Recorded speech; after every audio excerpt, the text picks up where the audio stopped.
I have wanted to share the following very brief story regarding your namesake and my father.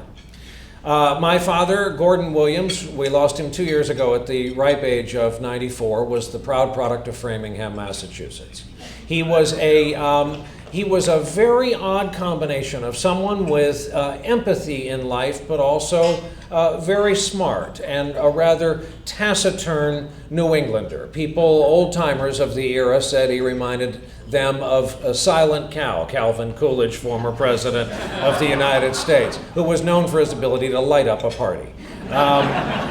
My father went to Bates College, first person in his family to attend college at Bates as a freshman in Lewiston, Maine, a physics major notably. He met and fell in love with the woman who became my mother, and they had a family of 4.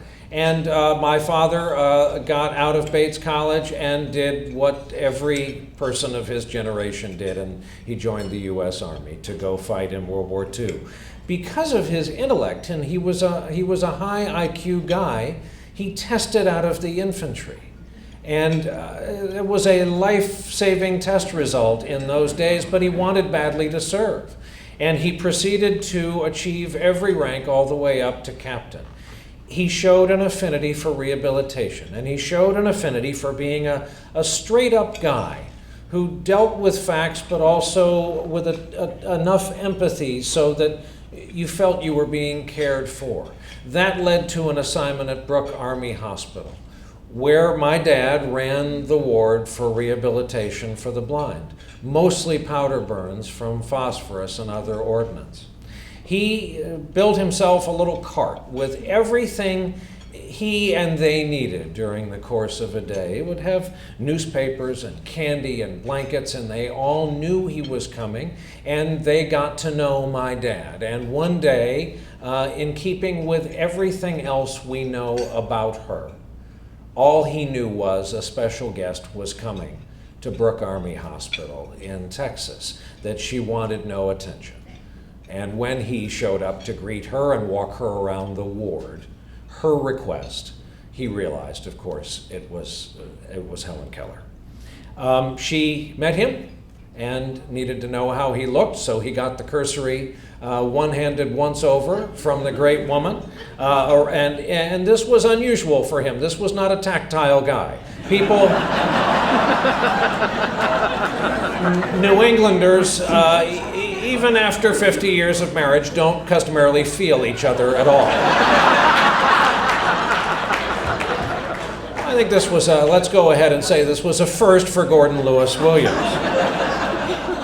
But each in their own way, they developed this kinship and relationship. Luckily, I have the transcript of this story because I interviewed my dad about the war years with a little tape recorder several years before he died.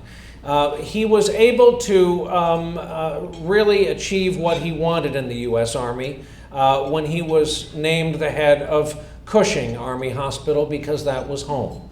That was back in Framingham, Massachusetts. And so then he was management. He was the administrator of the hospital. And darned if there wasn't a special guest. And that special guest remembered my father's voice, remembered their time together in Texas. And while he had long since grown into a management position and left behind his little cart for the recovering service members in Texas, they still were able to reignite their kinship. It's just one of those stories. When you look at the scholarship known about Helen Keller, it's spotty, it's sketchy during the war years. There are a few archival black and white photographs and a few personal histories, but I just wanted this group of all groups, this charity among all, to share this story with you so that it's now known. It's part of what is known about this extraordinary woman. So in this way, this ties your great namesake legacy with my legacy. What they had in common, of course, was one great woman whose name, thanks to you, will never, ever be forgotten. So with that, thank you very much for having me tonight. And like the Von Trapp family, I'm off to another dinner.